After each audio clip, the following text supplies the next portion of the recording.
One love, fam. Get some understanding Sunday, you heard?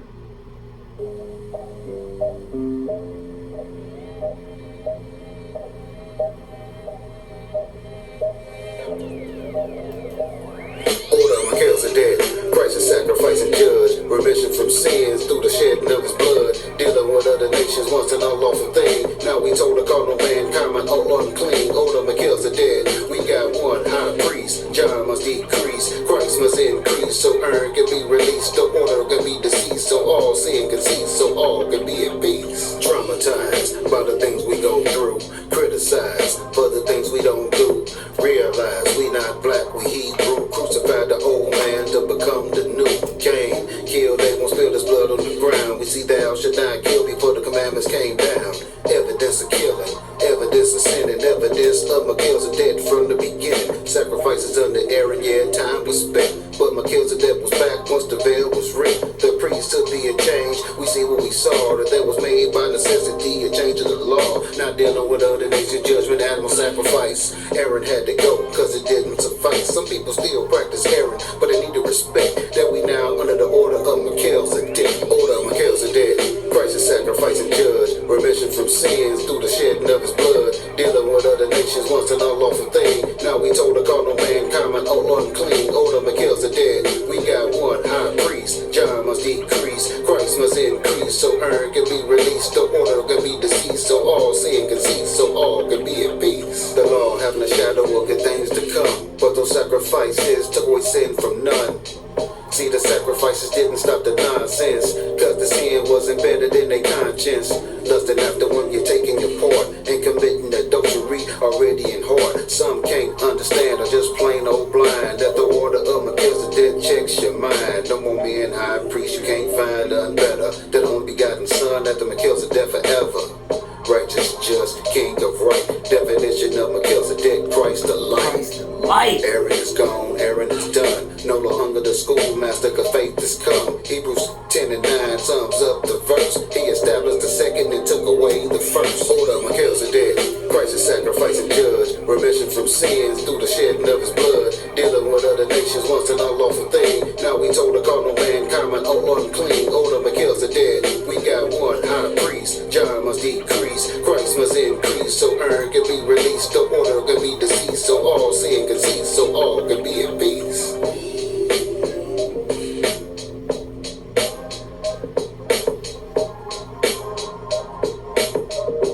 One love. Yup. All praises to the Most High. Our name is Holy and Only Begotten Son, Yeshua HaMashiach. And long live the King and High Priest forever after the order of Melchizedek. So with a prayer, of course.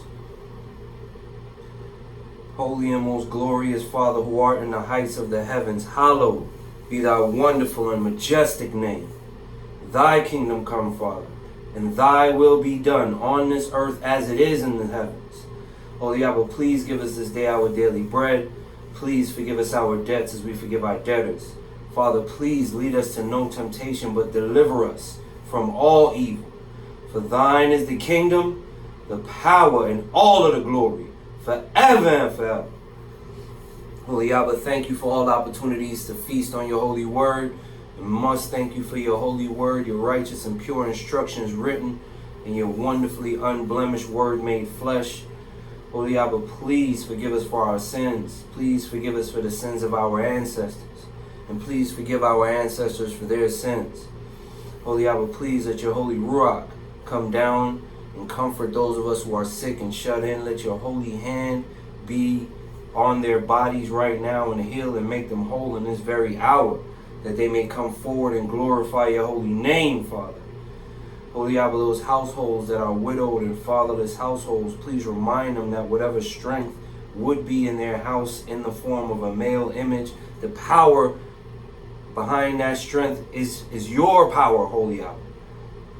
Holy Abba, please let the prison gates be open, and those who are locked in jail innocently behind bars and have finished their time and are still behind bars for the simple fact that they are who they are, Father, please let the prison gates open up and they be able to walk out the very front door. Holy Abba, please let our flight not be in the winter. Let it not be on the Shabbat, and let us not be with young and suckling children at the time. Father, any of us who need courage, please grant us courage. Those of us who need faith, please grant us faith. Those of us who need patience, please grant us patience.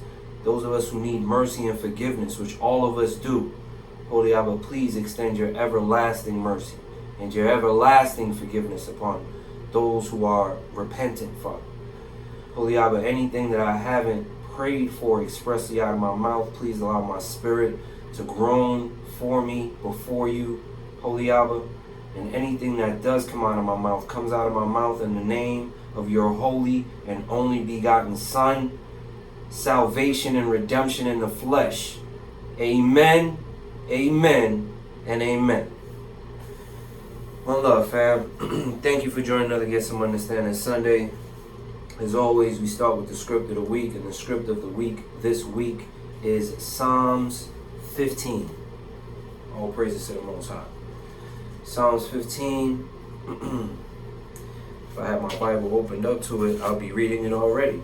Psalms 15 reads on this wise, family. The Most High Yahweh, who shall abide in thy tabernacle? Who shall dwell in thy holy hill?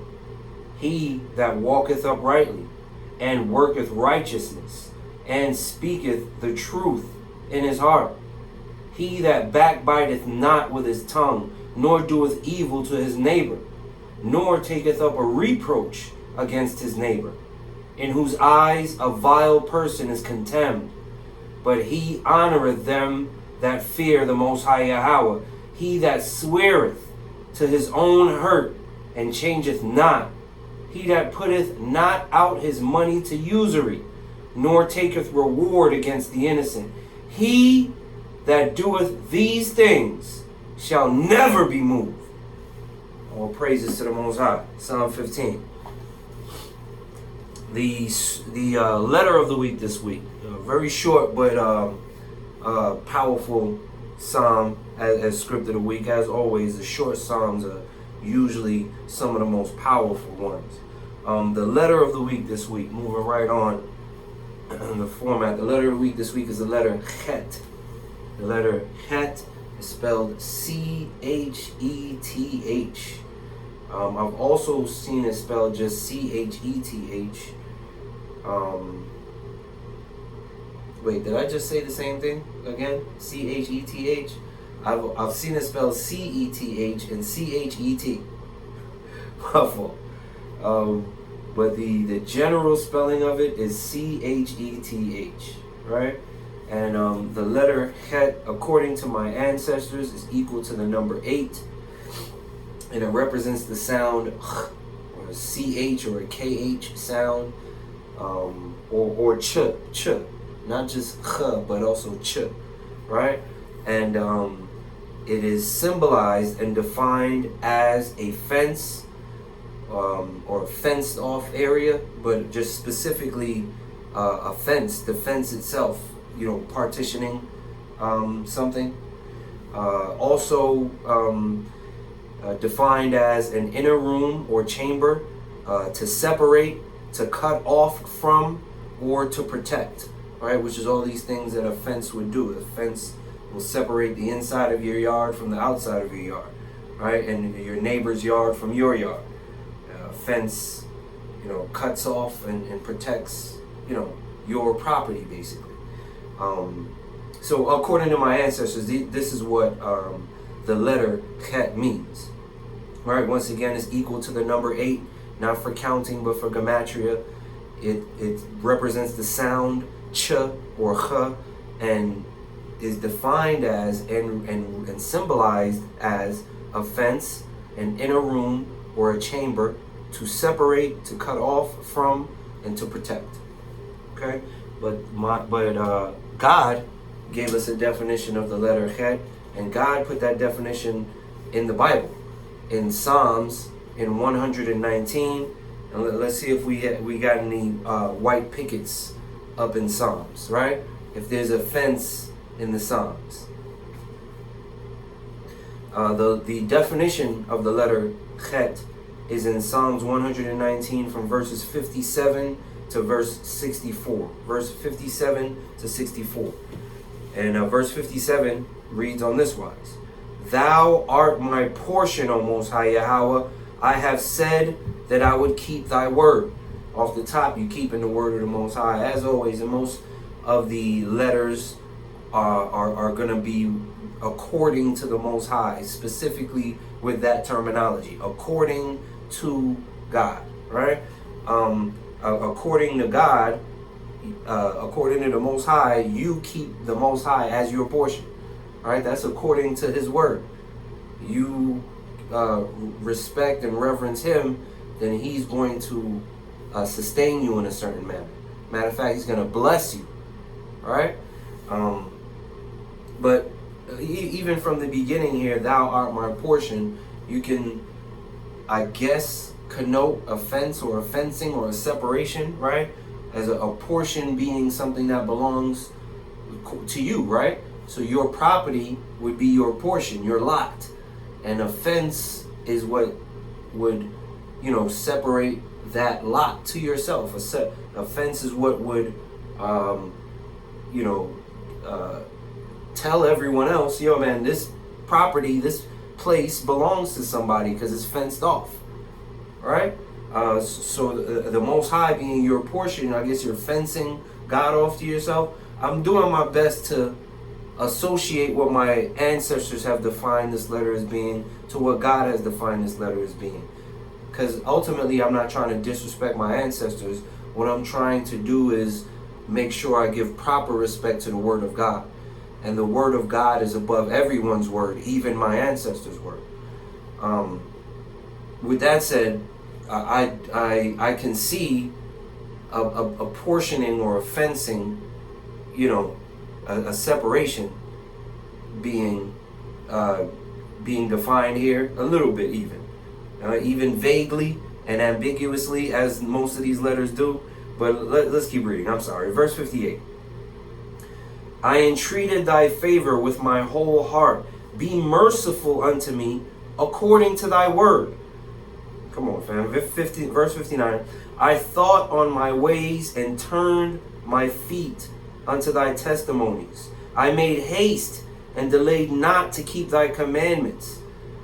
I mean, I'm definitely not seeing any type of fencing or separation or any type of, even if you keep going in heck from the Psalms, it's making more sense than my ancestors. That's what I believe. But let's keep reading. I'm sorry. Verse 61. Excuse me.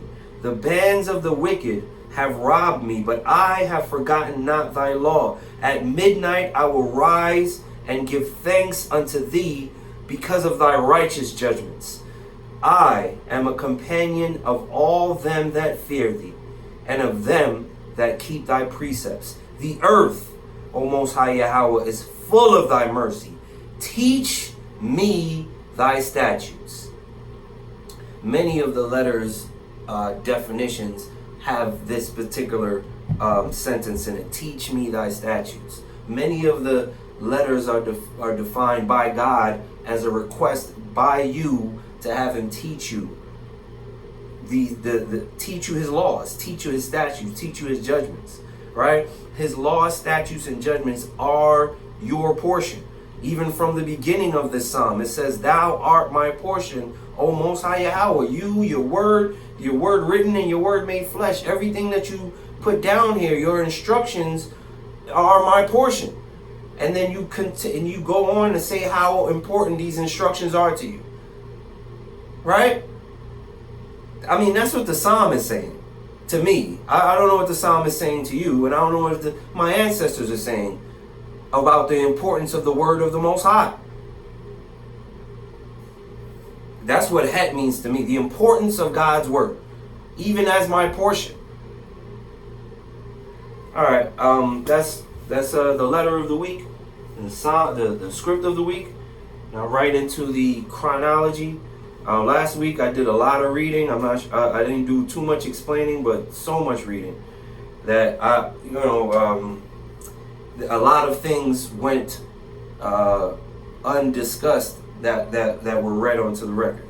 But from the beginning of last week's lesson, or not even last week, I apologize, I didn't do a lesson last week. A couple of weeks ago, 2 weeks ago, we read from Genesis 12,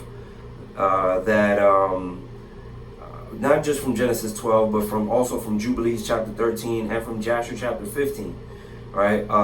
Abram goes into Egypt. He lived in Haran. He continues through Haran, or he continues through Canaan, the land of Canaan, leaves Haran, which is already in Canaan, and continues through the land of Canaan down into Egypt, right? Where he remains for quite some time at the brook of Mizraim before he enters Egypt proper. His wife Sarai is seen by Pharaoh as this beautiful woman because she is extremely beautiful. Abram offers everything because he tells everybody to lie and say Sarah's his sister. He hides Sarah in a chest and offers everything to the guards of Pharaoh not to open the chest. They end up forcing their way into the chest anyway and realizing this beautiful woman is in it. This beautiful woman, Sarai, is taken by Pharaoh. Pharaoh's house is blighted by the Most High because of this issue. And Pharaoh ends up very intelligently returning Sarai to her husband, and also telling his daughter to be a handmaid in the house of Abram, as opposed to being a mistress in his house, meaning a head chick in charge in his house. It's better for you to go serve Abram not even Abram, Sarai, be Sarai's handmaid than to be a mistress in my household, than to run things in the house of Pharaoh. It's better for you to serve Abram's wife than to run the Egyptian household, right? Which is a powerful statement for Pharaoh to make. Gives, once again, and also gives Abram more gifts than he already has, more money. He's already got a whole bunch of money. Pharaoh gives him more money. She asses, handmaids and servants and all kind of gifts and so on and so forth. Initially gave all that to Abram because he thought Abram was Sarah's brother, but then at the end, after he gives Abram back his wife and gives his daughter as a handmaid to Sarai, also gives Abram more gifts and in parting, like, yo man, get out of here now, bro, and bless my household, right? Which is when Pharaoh actually really becomes powerful and actually goes on a conquering spree after Abram leaves. But you gotta read Egyptian history for that. Like I said, this Pharaoh was extremely potent in battle. After this particular experience, this Pharaoh kind of expanded Egypt to its heights, wasn't the height of prosperity of Egypt, but built it up to these heights to where the Moseses who took over after this Pharaoh would when you get to Atmos or Atmos the third, or Tutmoses or Atmoses the third. I believe it's Atmoses the third by 1450 BC or something, when the Egyptians kicked the Israelites out of Egypt, but that's way later on. But I'm talking about the beginnings of Egypt becoming this truly great and powerful nation by 1450 BC for real.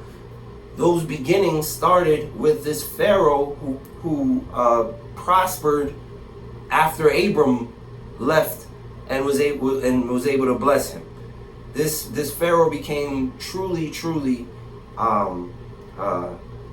powerful. He ran Egypt. It would seem like a small portion until Abram left, blessing him, and he really spread Egypt throughout. Matter of fact, it's all good. I don't even want to, because I'm talking too much about Pharaoh, who's a non-cipher. Nobody even care about Pharaoh, right? I don't care about Pharaoh. Anyway, Pharaoh gives Abram his wife. Let's get back to Abram. Abram goes back to the promised land, back to this mount between Bethel and Ai, or between Jericho and Ai, and there he makes offerings to the Most High. He has an issue though, once he gets back, there's an issue with Lot, and with the herdsmen of Lot's cattle, and with the herdsmen of Abram's cattle, because Lot is allowing his cattle to eat grass on other people's property, and that report is coming back to Abram, and that's an issue, because Abram is a peaceful man and is trying to live peaceful with everybody.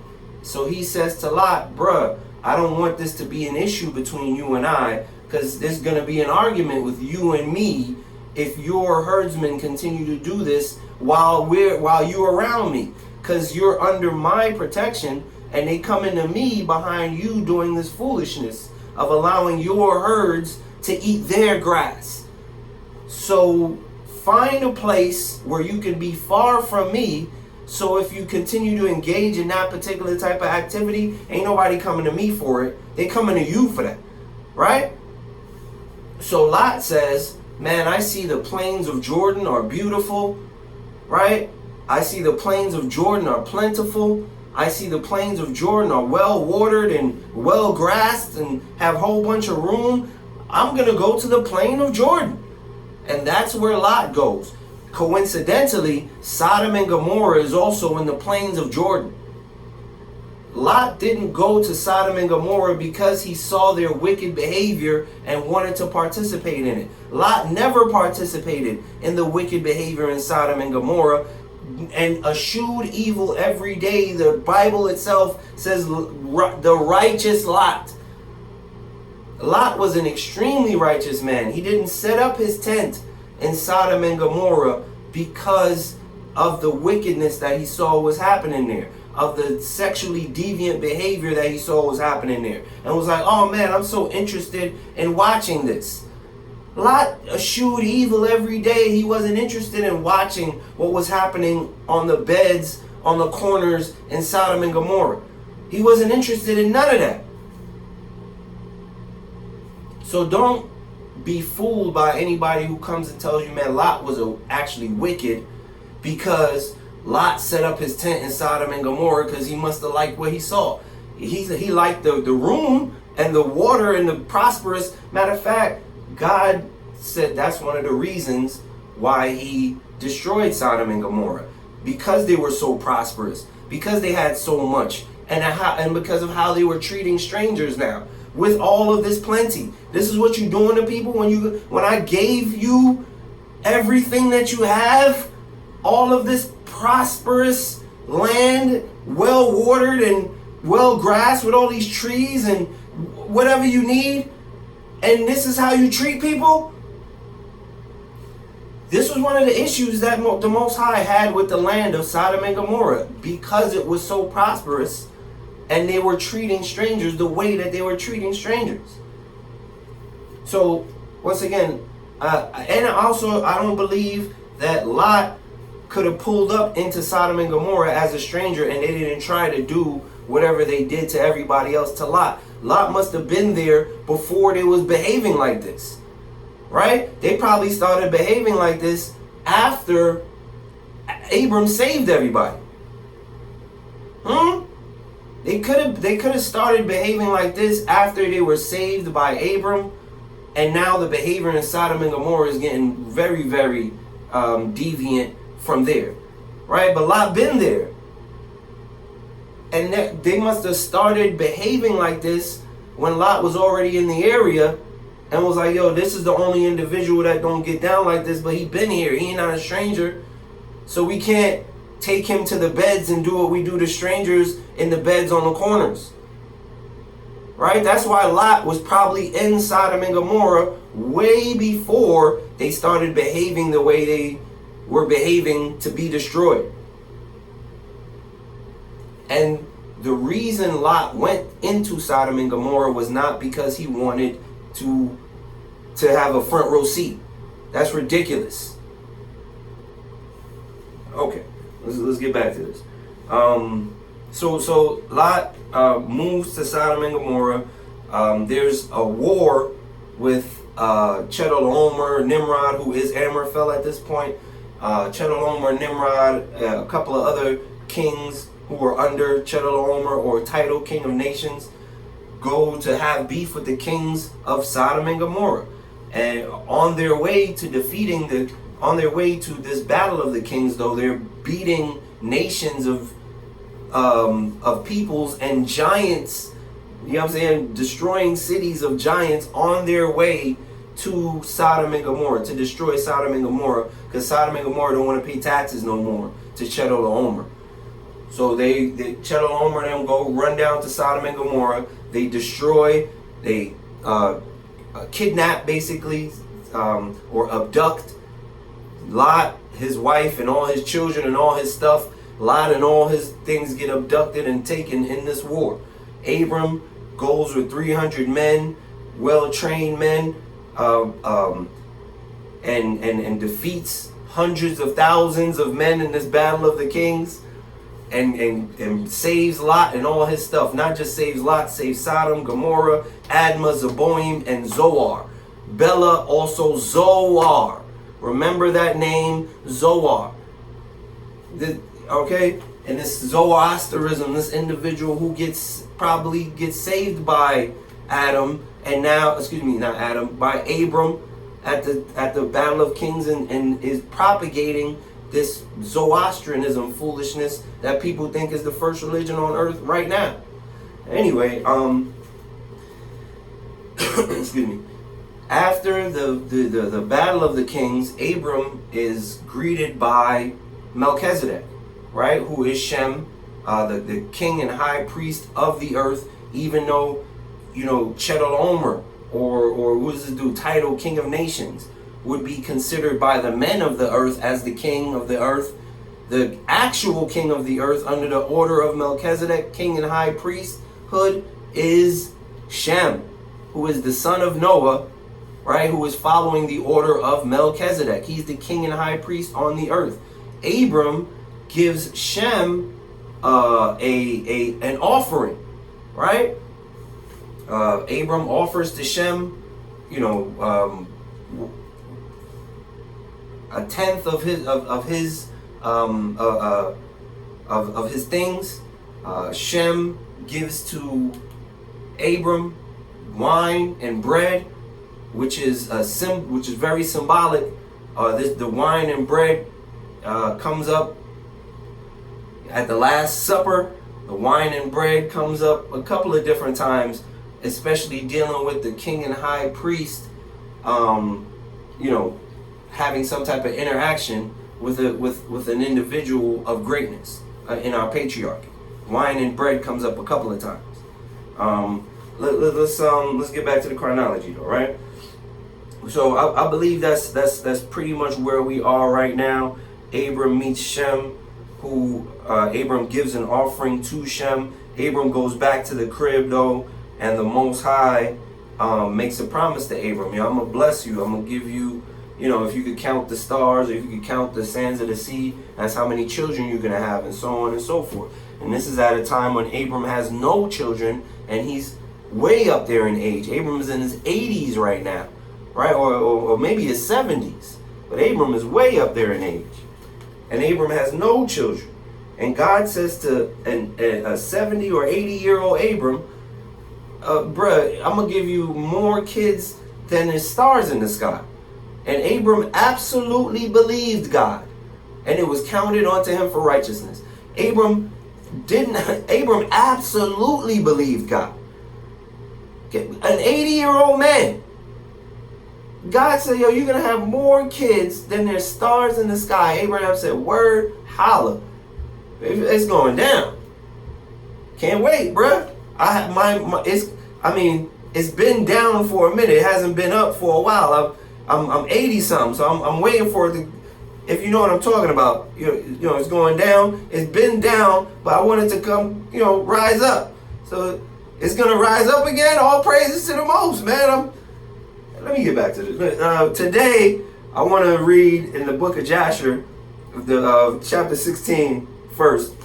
All right, we're gonna start the book of Jasher, chapter 16. I'm talking crazy about Abram rising up. Let's get back to these chapters and verses right here, though. Excuse me. All right. Jasher, the book of Jasher, chapter 16, continuing post Chedorlaomer, Chedorlaomer's issue. As a matter of fact, this is Jasher is actually going to give us some more details concerning the Valley of the Kings, or War of the Kings, that we've already discussed from our last discussion, or our last lesson. But chapter 16 and verse 1 on this wise. Book of Jasher.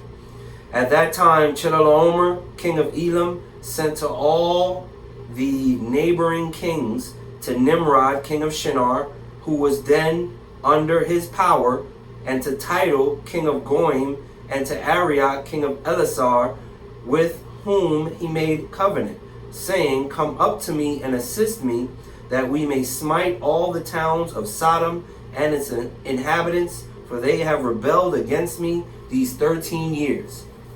So once again, the kings of Sodom and Gomorrah, they were paying Chedorlaomer a tithe or an offering. They were paying Chedorlaomer protection money, right? Just like at this point in time, Nimrod is paying Chedorlaomer protection money, because Nimrod done fell from the top, and Chedorlaomer is above them. And right here it say Tidal is even under Chedorlaomer, right? So Chedorlaomer is the king of the earth, according to these men who allege themselves to be kings of the earth, right? Not according to God. The king of the earth is Shem, according to God. But according to these men, Chedorlaomer is the toughest of the tough. So he's the one in rulership right now, right? Verse 2. And these 4 kings went up with all their camps, about 800,000 men. And they went as they were, and they smote every man they found in the road. And the 5 kings of Sodom, Gomorrah, Shinab, king of Admah, Shemeber, king of Zeboim, Bera, king of Sodom, Bersha, king of Gomorrah, and Bela, king of Zoar, went out to meet them, and they all joined together in the valley of Siddim. And these 9 kings made war in the valley of Siddim, and the king of Sodom and Gomorrah were smitten before the king of Elam. All right, and Chedorlaomer is the king of Elam. He's the Elamite king. So Hamites are no longer in the rulership at this point in time. Elamites, who are a Shemitic nation, right? Or Elamites, who are a Shemitic nation, who I consider the modern day Hindu. You call Hindu Kush, the ancient Hindu. This is these people right here, right? Which their history goes back a very long time too, just like Hamite history does, right? Don't sleep like, oh man, it was just one nation ruling the earth at some point in time. It might be one man from one nation, but the Most High raised up many strong nations and peoples, and have checks and balances everywhere for everyone. So nobody can get too big and strong. Anyway, let's get back to this reading. Excuse me. Verse 5. The valley of Siddim was full of lime pits, and the kings of Elam pursued the kings of Sodom, and the kings of Sodom with their camps fled and fell into the lime pits. And all that remained went to the mountain for safety. And the 5 kings of Elam came after them and pursued them to the gates of Sodom. And they took all that there was in Sodom. And they plundered all the cities of Sodom and Gomorrah. And they also took Lot, Abram's brother, and his property. And they seized all the goods of the cities of Sodom, and they went away. And Eunuch, Abram's servant, who was in the battle, saw this, and told Abram all that the king had done to the cities of Sodom and Gomorrah, and that Lot was taken captive by them. So, once again, we read all of this in Genesis and in Jubilees last week. We just didn't get Jasher's version of things. So we're just getting Jasher's details of the same events that we read in Genesis and in Jubilees last week, right?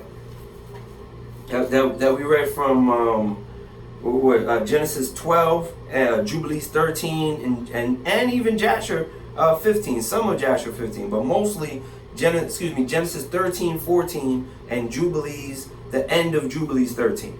Right? We're just recapping what we read from the end of Jubilees 13 after 34, and in Genesis chapters 13 and 14. Okay? So if this stuff sounds familiar, it's because we've already went through these events and just getting more details once again. Anyway, I'm sorry. Let's get back to this reading. And Abram, verse 7, Joshua chapter 16 and verse 7, and Abram heard this and rose up with about 318 men that were with him, and he that night pursued these kings and smote them. And they all fell before Abram and his men, and there was none remaining but the 4 kings who fled. And they went each his own road, and Abram recovered all the property of Sodom, and he also recovered Lot and his property, his wives and little ones, and all belonging to him, so that Lot lacked nothing. You hear that? Everything. Abram saved everything. Every down to every shoe latchet that he said, yo, I ain't taking nothing from you. Verse 9. And when he returned from smiting these kings, he and his men passed the valley of Siddim, where the kings had made war together. And Bera, king of Sodom, and the rest of his men that were with him went out from the lime pits into which they had fallen to meet Abram and his men. And Adonizedek, king of Jerusalem, the same was Shem, went out with his men to meet Abram and his people with bread and wine, and they remained together in the valley of Melech. Do I need to read that again? Or, I mean, like I said, we went through this already. Melchizedek came to meet Abram after the slaughter of these kings, right? Jasher is calling this individual Adonizedek, right? But it's the same individual spoken of in both books, and this individual is Shem. He's the king and high priest of the earth at this point in time. And for Abram to give him an offering shows you how much he is in the higher position. Abram don't offer nothing to these kings. As a matter of fact, these kings are offering everything to Abram, showing you that Abram is in a higher position than these kings. Abram is offering his to Shem. How much higher is Shem than these kings? Once again, these kings are offering to Abram. Abram being the superior in that situation, right, is saying, nah, I don't want y'all offerings. But Abram is also seeing somebody superior to him, saying, yo, I need to make an offering to this man. All right, let's get back to this reading. Verse 12. Adonizedek, and as Adonizedek blessed Abram, Abram gave him 1/10 of all that he had brought from the spoil of his enemies. For Adonizedek was priest before the Most High Yahweh. Come on, let's keep reading. Verse 13. Excuse me. And all the kings of Sodom and Gomorrah who were there with their servants approached Abram and begged of him to return them their servants whom he had made captive, and to take unto himself all the property.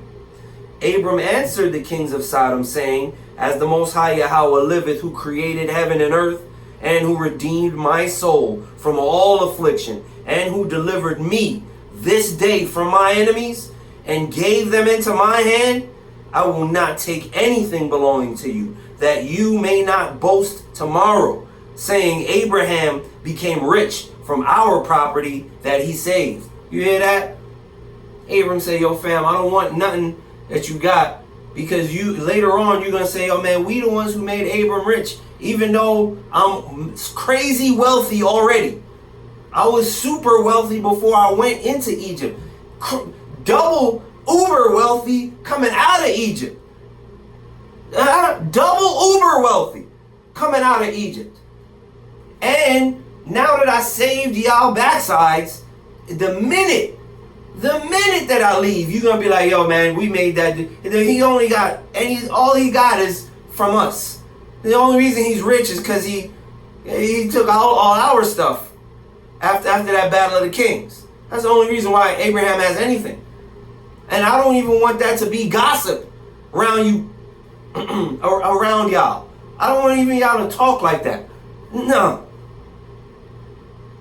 Let's get back to this reading, fam. Excuse me.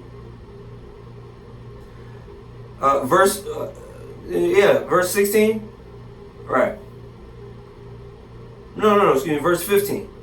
For the Most High Yahweh, my power in whom I trust, said unto me, thou shalt lack nothing, for I will bless thee in all the works of thy hands. Hallelujah. And now therefore, behold, here is all belonging to you. Take it and go.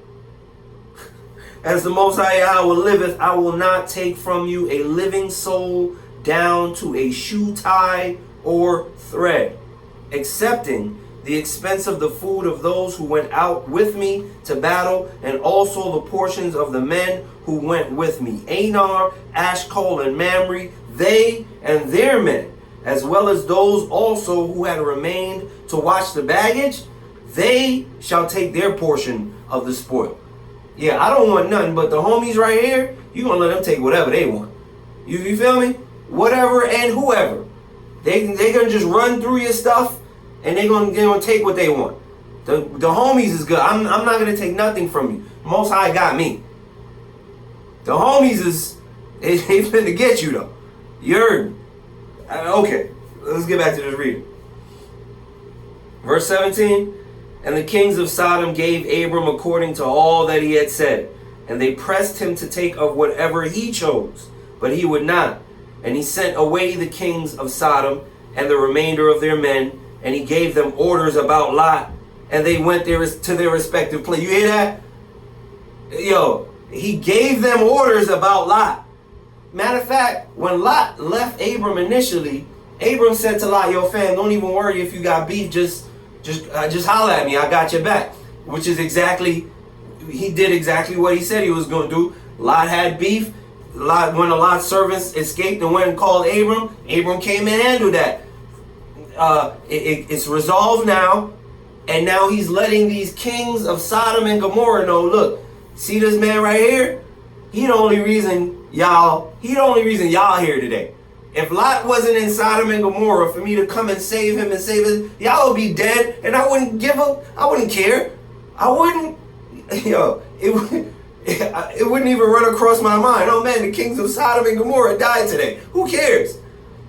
The only reason y'all are alive is because the homie Lot, right? So do me a favor, don't touch him.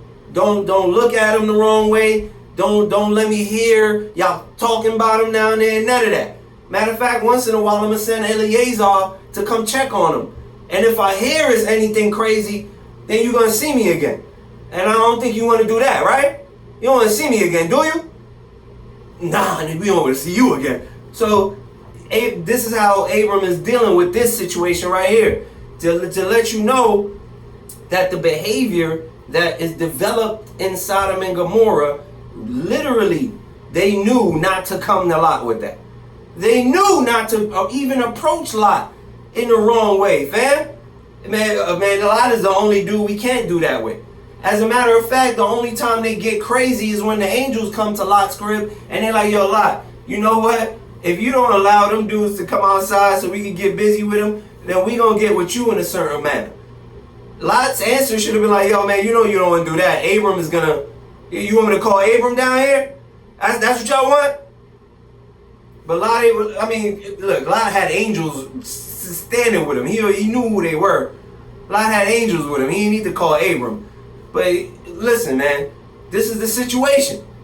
Lot is known as the dude not to be messed with. Not because he tough, but because he gonna call a tough homie. Matter of fact, let me get back to this reading, fam. I'm explaining too much about that. Get back to these chapters and verses. Verse 19. And Lot, his brother's son, he also sent away with his property, And he went with them, and Lot returned to his home in Sodom. And Abram and his people returned to their home in the plains of Mamre, which is Hebron. At that time, the Most High Yahweh again appeared to Abram in Hebron, and he said to him, "Do not fear. Thy reward is very great before me. I will not leave thee until until I shall have multiplied thee, and blessed thee, and made thy seed like the stars of heaven, which cannot be measured or numbered." So now we have, even in Jasher, we caught up to where we are in every other testament. We caught up to where we are in Genesis, the Most High blessing Abram after he finishes the slaughter of the kings, and is actually finna change Abram's name to Abraham right here. This is I want to say something about E1B1 right now, but I think that's going to lead to a very long tangent. So I actually want to discuss E1B1 next week. Most High willing, I get down next week, if not the week after that. But E1B1 is going to be debunked this very next lesson coming up. The very next Get Some Understanding Sunday is going to smash E1B1. Because it doesn't make any sense at all. But anyway, okay, so we done in Jasher for now at verse 20. In chapter 16. I want to read Genesis. Let's get into the foundation. Let's read 15 and 16 and see what happens to Abram at this point in time. So where people want to say certain things about Abram's DNA being changed right now, or whatever the case may be. Some craziness, but anyway. Verse 15. Excuse me, not verse 15. Genesis chapter 15 and verse 1. Here we go. After these things, the word of the Most High came unto Abram in a vision, saying, "Fear not, Abram. I am thy shield and thy exceeding great reward." Hallelujah. After Abram said, I don't want none of y'all stuff. And when he got back home, the Most High came and said, "Yo, you the man, bruh. I am your reward, fam. Forget the money. Yo, you got me, son. Bruh. Yo, sisters, family. Man, come on, yo." Verse 2. And Abram said, "O Most High Yahweh, what wilt thou give me, seeing I go childless? And the steward of my house is this Eleazar of Damascus." And Abram said, "Behold, to me thou hast given no seed, and lo, one born in my house is my heir." So he's thinking Eleazar is going to be his heir, is going to be the one who inherits his promises, so to speak, because he doesn't have a child, right? And he sees Eleazar as his most trustworthy servant. To even think of leaving to Eleazar all of his property and goods, and right, even his status, whatever he has to leave, he's going to leave it, he believes at this point, to this man Eleazar. He's like, "Yo, man, let's get real. I'm sorry." Verse 4. And behold, the word of the Most High came unto him, saying, "This shall not be thine heir, but he that shall come forth out of thine own bowels shall be thine heir." And he brought him forth abroad and said, "Look now toward heaven, and tell the stars if thou be able to number them." And he said unto him, "So shall thy seed be." Man, people use this chapter 15 and verse 5 right here to say, look, this is where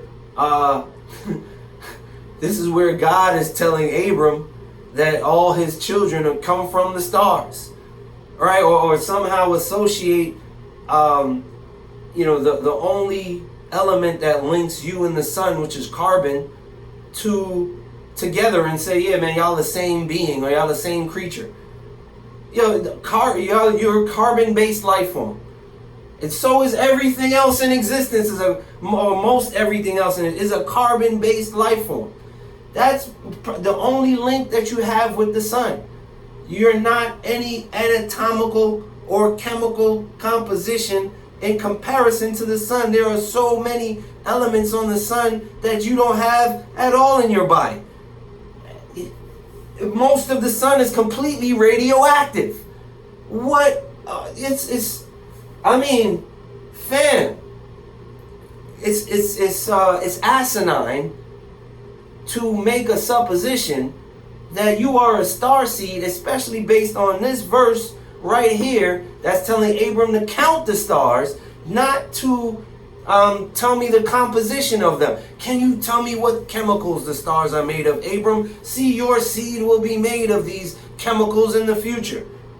Also, is Abram himself not a star seed? Right? God ain't say, oh man, look at the stars. This is where you come from, son. And this is where your kids are going to come from too. That's not any of the words out of God's mouth. He said, count these stars, because this is how many children you're going to have. Because Abram, in the beginning of the chapter, the whole issue is that Abram is saying, I don't have any children. I don't have no babies, bruh. None at all. Is Eleazar going to be the heir in my house? And God said, nah, let me bring you up here. Come on up here with me real quick. God took him abroad. This is what chapter 15 of Genesis says. God took Abram and said, yo, into space. Said, man, count all these stars. If you can, because that's how many babies you're going to have. Even though you don't have any right now. Why am I yelling, yo? My bad. Even though you don't have any babies right now, Abram, this is how many children you're going to have. Not this is going to be the composition of your children, the anatomical or chemical composition of your children. You're not no star seed, man. Okay. Where was I at? I just lost my verse. Yes, I did. Verse 4? No. Actually, I just read that. Excuse me. Verse 6, yes. Verse 6. And he believed in the Most High Yahweh. I said it 2 times. I knew it was wrong the first time. I said it again. Verse 6 from the top. Chapter 15 of Genesis, verse 15. And he believed in the Most High Yahweh, and he counted it to him for righteousness. He, meaning God, counted Abram's belief in the fact that he's going to have as many children as the stars in the sky. This belief was this faith. This Abram has no children. Faith is belief in something that you cannot see and don't have, and it kind of seems impossible.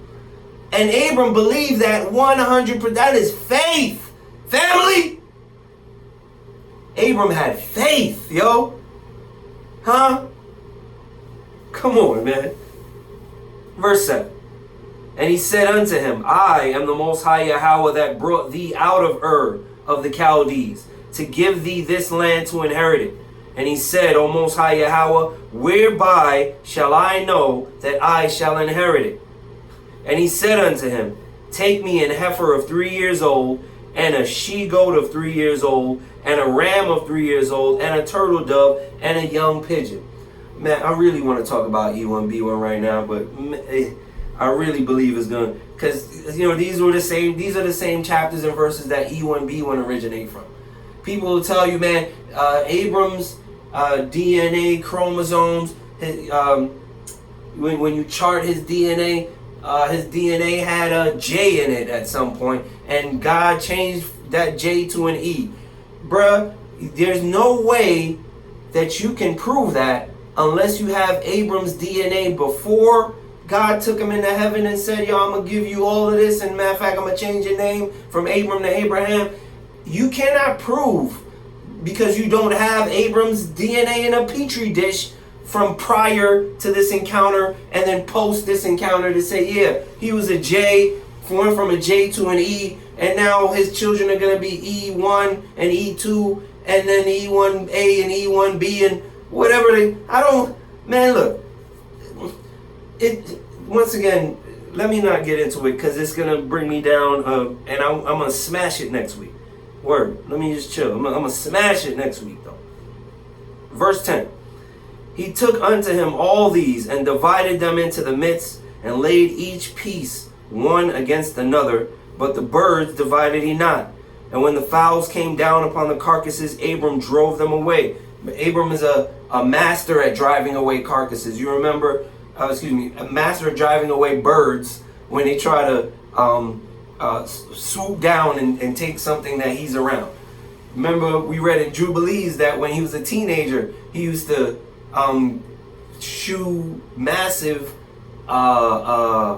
flocks of crows away from the seeds that was being planted in the earth. Excuse me. Continuing. Back to this reading. Excuse me. Verse 12. And when the sun was going down, a deep sleep fell upon Abram, and lo, and horror of great darkness fell upon him. And he said unto Abram, know of a surety that thy seed shall be a stranger in a land that is not theirs, and shall serve them, and they shall afflict them 400 years. Man, let me talk about this. We have E1B1. Let's talk about this 400-year prophecy, because this 400-year prophecy was not fulfilled in Egypt, right? We were only in Egypt for about 215 to 230 years, and under hard bondage for much less time than that. As a matter of fact, I think we were only under hard bondage for about 15 or 230 years. The 400-year count for us being in Egypt and leaving Egypt started when Abram went into Egypt and Sarai was taken from him. After that, when Jacob goes back into Egypt with his sons and so on and so forth, that's hundreds of years after Abram goes into Egypt and has Sarai taken from him. And after that is when, the bondage and things take place. So even our hard bondage wasn't a hard 230-year bondage. Honestly, it had to be less than 230 years, because Jacob went into Egypt about 230, about 200 years after Abram did. It's all good. Let's get back to this reading. Excuse me. Where are we at right now? 15 and chapter 15 and verse 14. All right. Also, that nation whom they shall serve will I. Matter of fact, I actually do want to talk more about this 400 years. The United States has on record right now a resolution. I forget the name, the number of the resolution or the name of the resolution, but it's a declaration of the Israelite being in captivity in this nation for 400 years. They word it. They don't word it like, oh man, we've had the Hebrews in captivity for 400 years. What they worded this House resolution as to say that we as a people, black people or African American people, have been quote unquote contributing to the United States for the last 400 years. Trump signed this House resolution into law in 2019. The very first slave ship, and when I say slave ship, I don't mean first ship to carry slaves. Many ships carried slaves before 1619, but I'm talking about the very first insured, licensed, crewed, men who were hired to enslave other people to crew a ship for the purpose of slavery. The ship itself was made for the purpose of, it's a slave ship. It was made for slavery. It's insured as a slave ship. The cargo who are slaves are insured, and if you lose one or one makes it, it's different forms of payment and so on and so forth that take place. The policies for these vehicles are still on record right now. The very first one of those uninsured, crewed, and licensed slave ships came to Virginia in 1619. 1619. Donald Trump signs into law in 2019 a 400-year declaration of the captivity of Negroes, or the quote-unquote contribution of black people to America. A contribution is something you make voluntarily, no? Did we voluntarily come here? Did we voluntarily enslave ourselves? Like a contribution? Slavery was our contribution to the United States? Come on, fam. Don't pee on and say it's raining. Don't spit and say it's raining. Oh, that's a rain for you, bro. That's what you're doing when you allege that my people have contributed to the United States for 400 years, because you're saying our contribution, which is a voluntary offering, was slavery. Anyway, let's get back to these chapters and verses. This prophecy, though, that Abram is seeing here is literally what we just came out of a couple of years ago, 4 years ago, right? It was literally the quote unquote end, you could say, of our captivity, and the judgment of this nation began 400 years ago. Huh? When did COVID-19 come out? And why do we call it COVID-19? Anyway, let's get back to these chapters and verses. Verse 14, I believe, from the top. Yeah, verse 14. And also that nation whom they shall serve will I judge, and afterward shall they come out with great substance. And thou shalt go to thy fathers in peace, and thou shalt be buried in a good old age. But in the fourth generation they shall come hither again. For the iniquity of the Amorites is not yet full. And it shall come to pass that when the sun went down, and when it was dark, behold, a smoking furnace, and a burning lamp that passed between those pieces. Excuse me. Excuse me. Verse 18. And the same day the Most High Yahweh made a covenant with Abram, saying, Unto thy seed have I given this land from the river of Egypt unto the great river, the river Euphrates, the Kenites, the Kenizzites, the Cadmonites, the Hittites, and the Perizzites, the Rephaims, the Amorites, the Canaanites, and the Girgashites, and the Jebusites. All of these ites are Dunites. Huh? They finna be Dunites for y'all Israelites. Genesis chapter 16. Genesis chapter 16 and verse 1. Now Sarai, Abraham's wife, bare him no children. And she had a handmaid, an Egyptian, whose name was Hagar. We read about how Hagar came to be Sarai's handmaid. She was given to Sarai by Pharaoh. This is Pharaoh's daughter. Verse 2. And Sarai said unto Abram, Behold now, the Most High Yahweh hath restrained me from bearing. I pray thee, go into my maid. It may be that I may obtain children by her. And Abram hearkened to the voice of Sarai. We're going to read in Jasher Jubilees more details on this. So Abram, initially when Sarai said this to Abram was like, whoa, wait a minute. Should I even do this? And the Most High was like, yo, bro, go ahead and listen to your wife.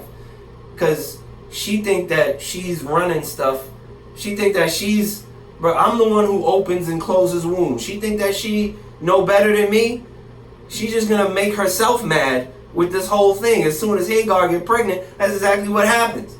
Hagar is getting all uppity. Sarah's now having to beat on a pregnant woman. Matter of fact, we didn't even get up to none of that later. Let's get back to these chapters and verses. Excuse me.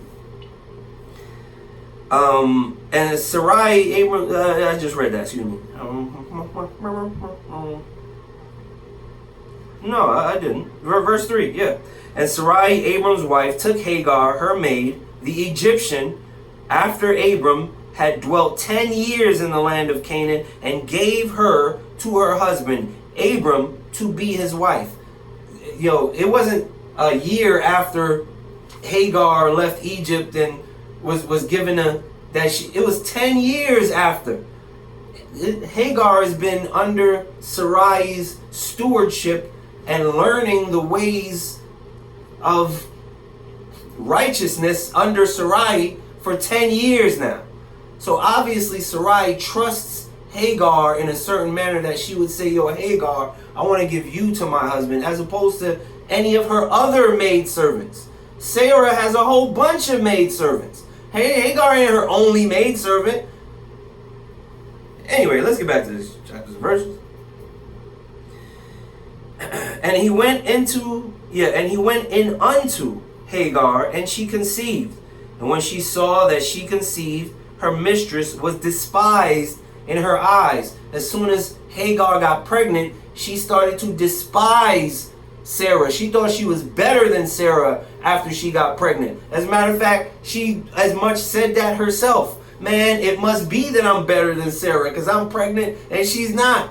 And then Sarah got jealous because once again, Hagar is behaving a certain way now. Like she better.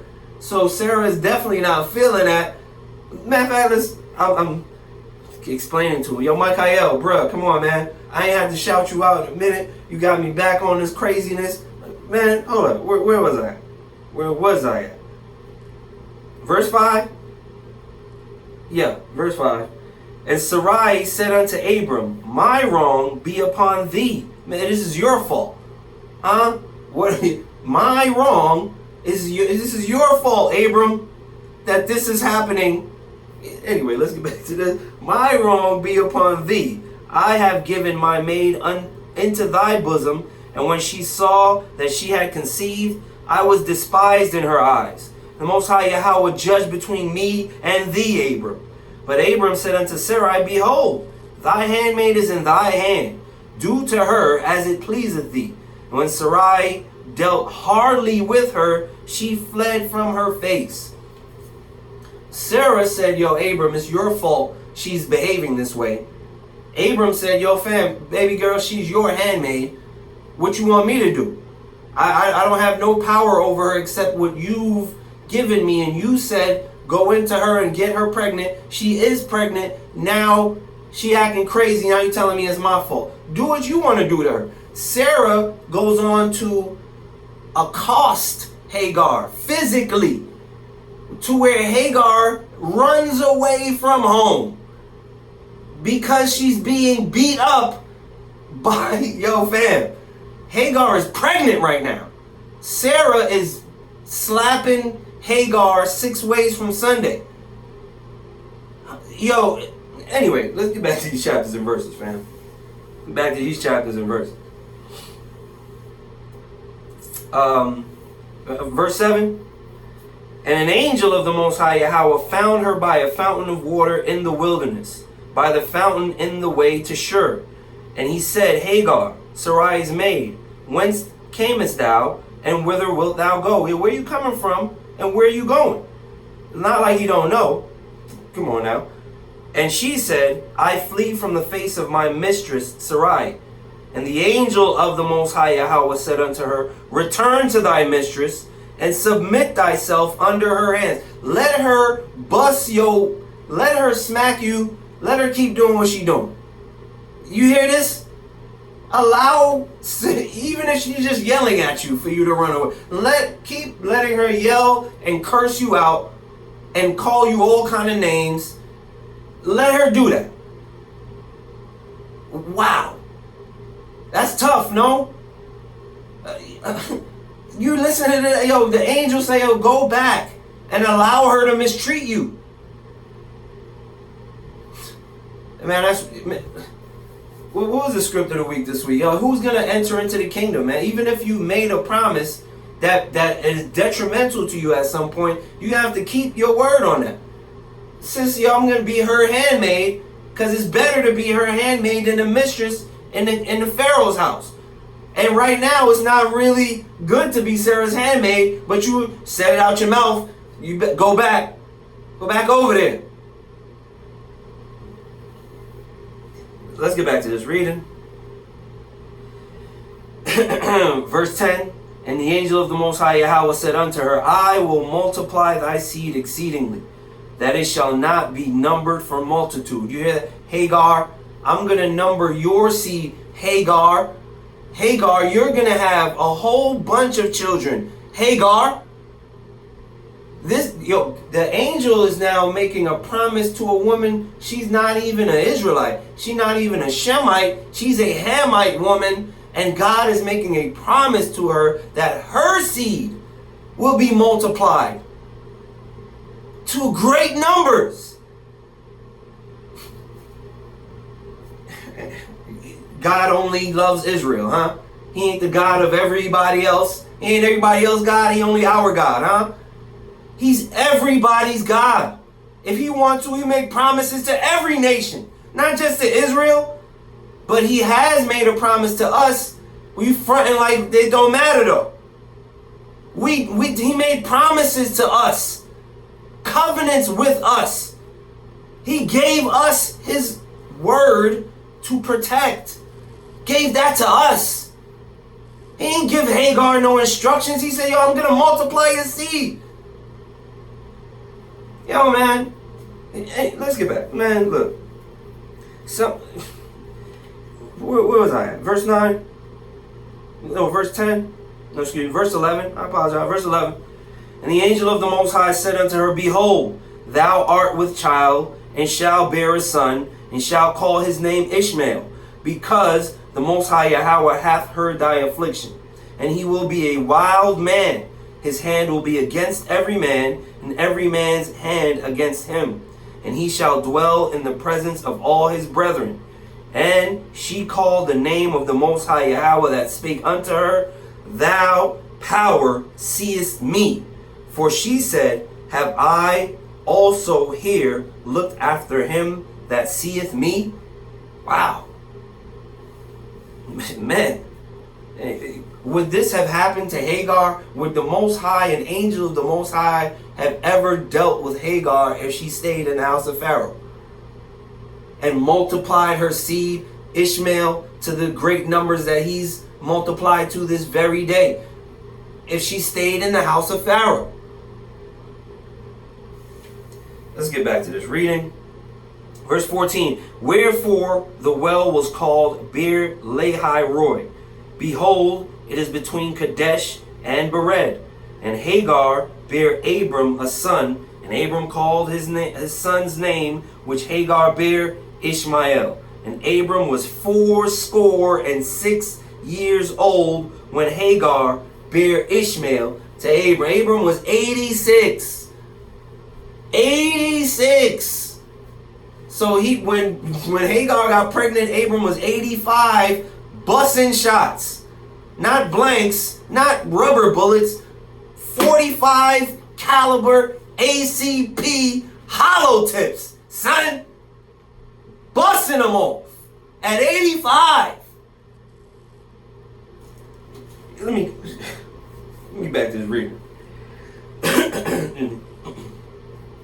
Excuse me. That's all the reading I want to do in Genesis. Let's get into another testament while we still have time, because Michael done brought out the talkative brother in me again. I was trying to keep the talking to a minimum. I've been doing good for the last couple of weeks, but I don't know. Jubilees. Let's get back into Jubilees. I'm in Jubilees chapter 14, and get some more details on exactly what's happening between Sarai and Abram, and what's going on in this situation. Jubilees chapter 14, verse 1, it starts all the way back from where we started initially in Genesis at the end of the slaughter of the kings, right? After these things, in the 4th year of this week, on the new moon of the 3rd month, the word of the Most High came to Abram in a dream, saying, Fear not, Abram. I am thy defender, and thy reward will be exceedingly great. And he said, O Most High Yahweh, what wilt thou give me, seeing I go hence childless? And the son of Masek, the son of my handmaid, is this Damasek Eleazar, is the Damasek, or the man from Damascus. When it says Damasek, He's from Damascus. Eleazar of Damascus. Is the Damascus Eleazar. He will be my heir, and to me thou hast given no seed. And he said unto him, this man will not be thy heir, but one that will come out of thine own bowels, he will be thine heir. And he brought him forth abroad, and said unto him, look toward heaven, and number the stars. Number the stars, if thou art able to number them. Once again, going back to the original issue, Abraham has no children, and he's talking to God about having no children, and Eleazar being his heir, and God is saying, nah, son, you're going to have as many children as these things that you see around you, if you can count them. Not children from these things that are around here, if you can count them. Your children are not going to be from the stars. They're going to be numbered as many as the stars. Okay? Let's get back to the reading. Verse 5, and he looked toward heaven, and behold the stars, and he said unto him, so shall thy seed be. And he believed in the Most High Yahweh, and it was counted to him for righteousness. And he said unto him, I am the Most High, that brought thee out of Ur of the Chaldees, to give to thee the land of the Canaanites, to possess it forever. And I shall be power unto thee, and to thy seed after thee. And he said, O Most High Yahweh, Most High Yahweh, whereby shall I know that I shall inherit it? And he said unto him, take me an heifer of 3 years, a goat of 3 years, a sheep of 3 years, and a turtle dove, and a pigeon. And he took all these in the middle of the month, and he dwelt at the oak of Mamre, which is near Hebron, and he built there an altar, and sacrificed all these, and he poured their blood upon the altar, and divided them in the midst, and laid them over against each other. But the birds divided he not. And the birds came down upon the pieces, and Abram drove them away, and did not suffer the birds to touch them. And it came to pass, when the sun had set, that an ecstasy fell upon Abram. Wow, an ecstasy is described in Jubilees as this dream. An ecstasy fell upon Abram, and lo, and a horror of great darkness fell upon him. And it was said unto Abram, know of a surety that thy seed shall be a stranger in a land that is not theirs, and they will bring them into bondage and affliction, and afflict them 400 years. And the nation also, to whom they will be in bondage, shall I judge. And after that they will come forth hence with much substance. And thou wilt go to thy fathers in peace, and be buried in a good old age. But in the 4th generation they will return hither, for the iniquity of the Amorites is not yet full. So Abram is being told that in his 4th generation, Jacob is going to come back into the land that you left up out of. Because the iniquity of the Amorites, they still got, a couple 100 years, or at least 100 and change more years of iniquity before I'm up to here with it. And once I'm up to here with it, I'm going to destroy the Amorites and put the Israelites in this area 4 generations from you, Abram. Huh? 4 generations from you, Abram. That's the 12 tribes of Israel. It's all good. Who's 4 generations from Abram? Just count. Huh? Abram, Isaac, Jacob, and Jacob has how many children? 12, and all 12 of those is 4 generations from Abram. Let's get back to this reading now. Verse 17. And he awoke from his sleep, and he arose, and the sun had set, and there was a flame, and behold, a furnace was smoking, and a flame of fire passed between the pieces. Verse 18. And on that day the Most High Yahweh made a covenant with Abram, and said, to thy seed will I give this land, from the river of Egypt unto the great river, the river Euphrates, the Kenites, the Kenizzites, the Cadmonites, the Perizzites, the Rephaim, the Thacharites, the Havites, the Amorites, the Canaanites, the Girgashites, and the Jebusites. And the day passed, And Abram offered the pieces and the birds and their fruit offerings and their drink offerings, and the fire devoured them. Come on, fam. Is there any inconsistency in how offerings are offered and how they're accepted by God? Is there any inconsistency between the testimonies talking about what Abram is doing and what happens to Abram at this point in time? Once you're just getting more details from one testament to another. Details for Genesis and proof of Jubilees and Jasher, because they have these details from Genesis in it. Let's get back to this reading. Verse 20. And on that day we made a covenant with Abram according as we had covenanted with Noah in this month. And once again, with Noah, didn't Noah offer the same exact offerings that Abram just offered? Remember, we talked about Noah offering three heifers and 3 goats and 3 lambs and 3 rams. And it's all good. Let's get back to this reading. I just want to once again call back the consistency of the offerings. Noah and Abram make the same offering.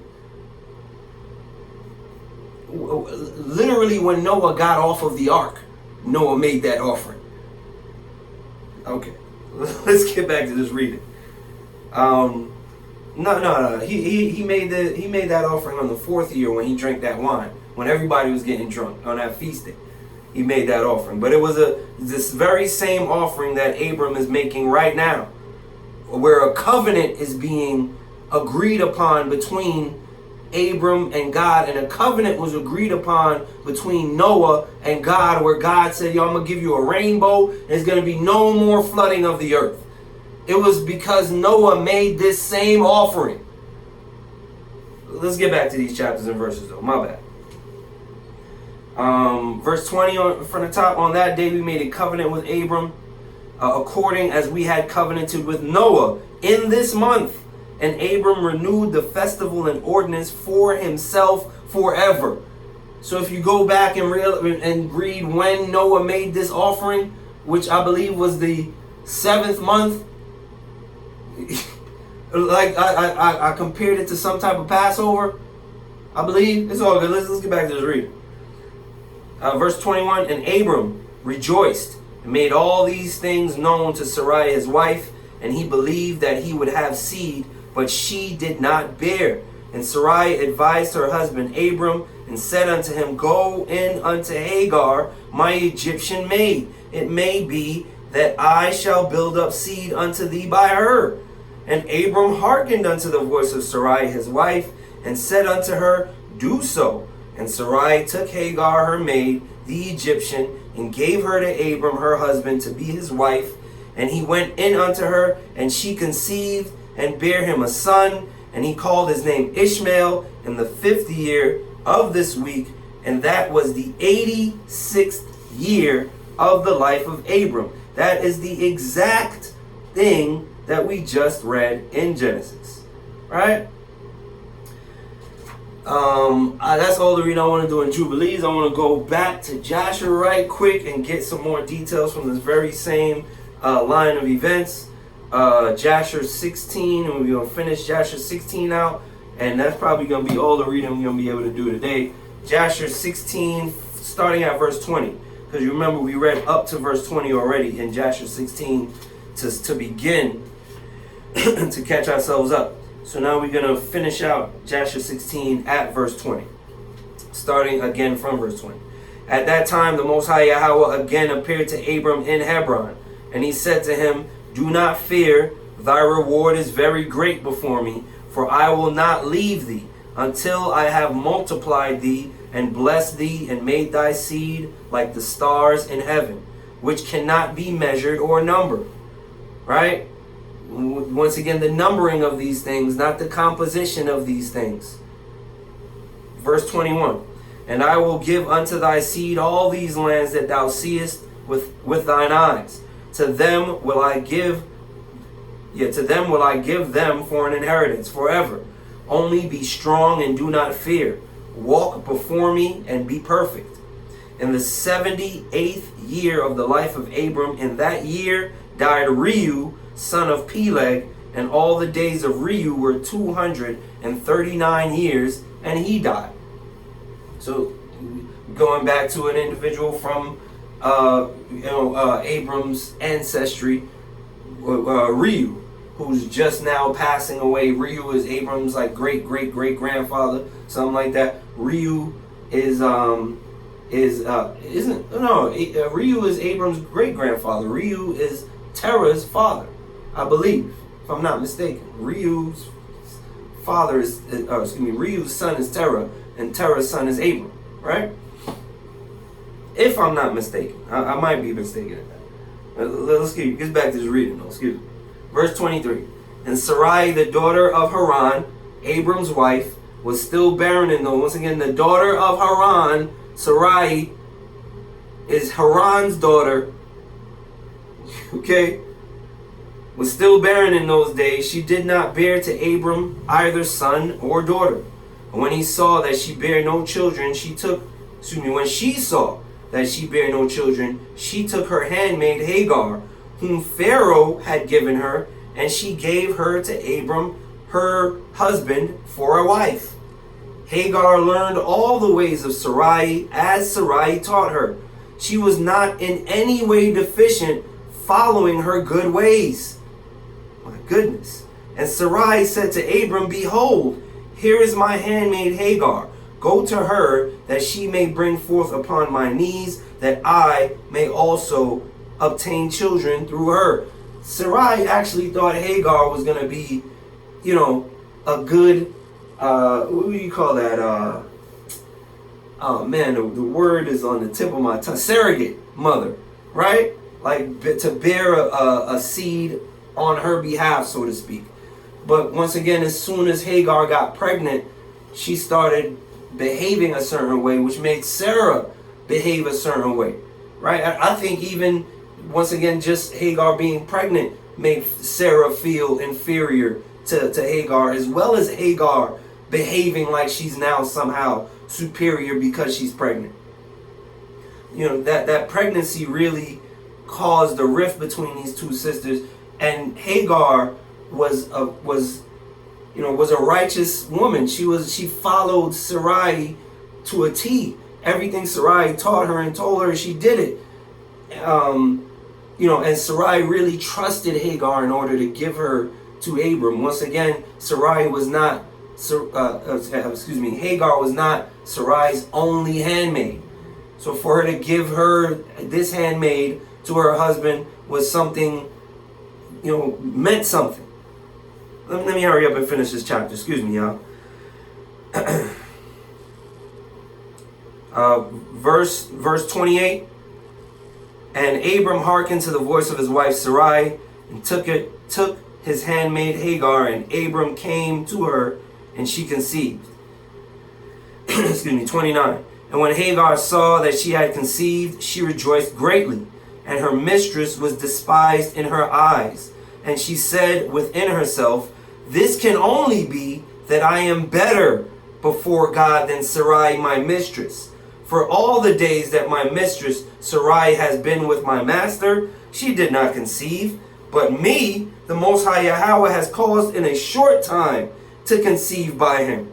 And when Sarai saw that Hagar had conceived by Abram, Sarai was jealous of her handmaid. And Sarai said within herself, This is surely nothing else but that she must be better than I am. You see that? Sarai also is believing in Hagar's superiority because of the pregnancy. Not only is Hagar believing she's superior, but because of this pregnancy, but the pregnancy got Sarai believing she's inferior. Let's keep reading though, excuse me.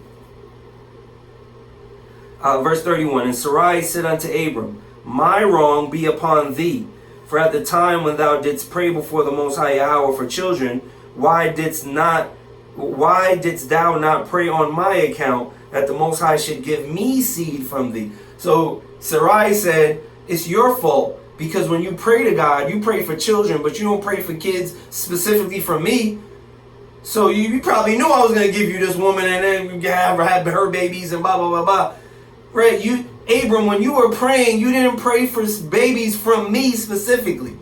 You prayed for babies, but not my babies. Right? Got this, this situation is driving Hagar crazy. Excuse me. Verse 32. And when verse 32. And when I speak to Hagar in thy presence, she despiseth my words, because she has conceived, and thou wilt say nothing to her.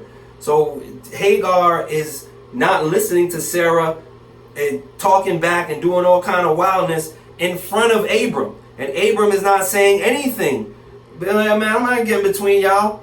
Abram is not getting in between it at all.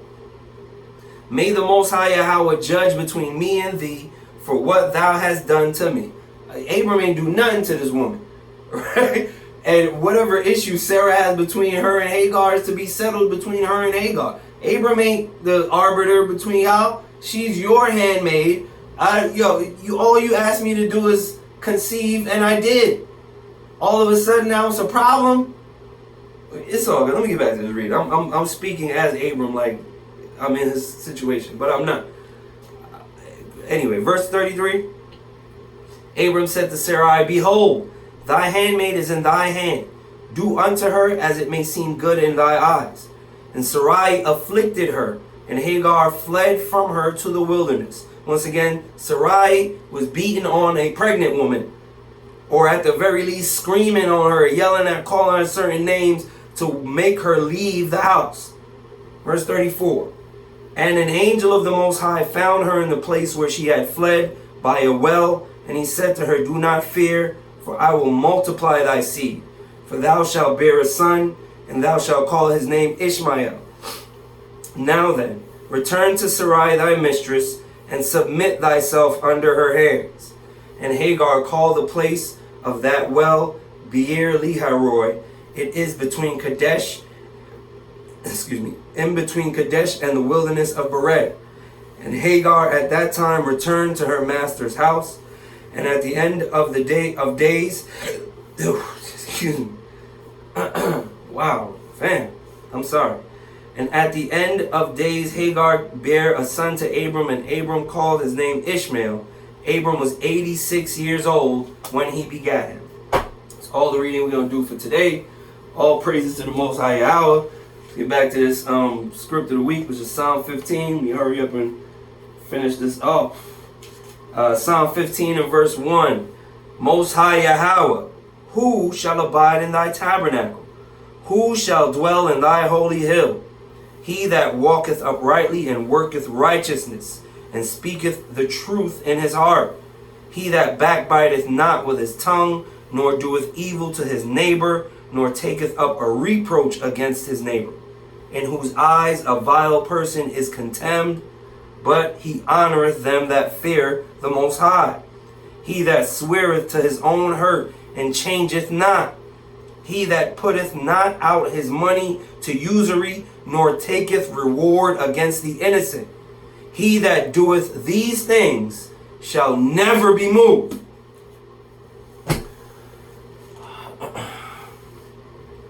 Most High Yahweh, all praises to thy glorious, holy, and wonderful name. Holy Abba Yah, who art in the heights of the heavens, hallowed be thy name. Thy kingdom come, Father, and thy will be done on earth as it is in the heavens. Holy Abba, please give us this day our daily bread. Please forgive us our debts as we forgive our debtors. Please lead us to no temptation, Father, but deliver us from all evil. For thine is the kingdom, power, and the glory, ever and forever. Family, thank you for your hearts and thank you for your ears. To be the Most High's will. Be here next week for another Get Some Understanding Sunday. Amen, amen, and amen. One love, fam.